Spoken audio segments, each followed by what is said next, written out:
আজকে হচ্ছে আমার জন্মদিন। তা কর্তামশাই সকালবেলা থেকে একটা মানে কি বলবো, নিজেকে নিজের কাছে প্রতিশ্রুতি দিয়েছে আমাকে কোনো রকম রান্না বান্না কিচ্ছু করতে দেবে না। সকালবেলায় ওই জন্য আমাকে নিয়ে গিয়ে বাইরে থেকে কফি খাইয়ে এনেছে। এখন আমাদের দুপুরের লাঞ্চ প্লাস ব্রেকফাস্ট বলতে পারো সেটা হবে। তার জন্য এই দেখো ফ্রোজেন লুচি বের করেছে, লুচি ভাজছে, সাথে চিকেন কারিটা কালকে আমি বানিয়ে রেখেছিলাম, বলো সেটা তোমার একটু হেল্প হয়ে গেল। হ্যাঁ, মানে আমাকে কিছু মতেই কিছু করতে দিচ্ছে না, বলছে না আজকে রান্নাঘরের দায়িত্ব হচ্ছে আমার। কি গান?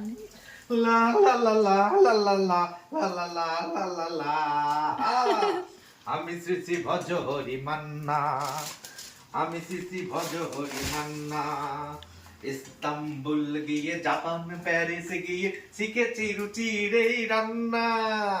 আমি শ্রী শ্রী ভজ হরি মান্না, আমি শ্রী শ্রী ভজ হরি মান্না।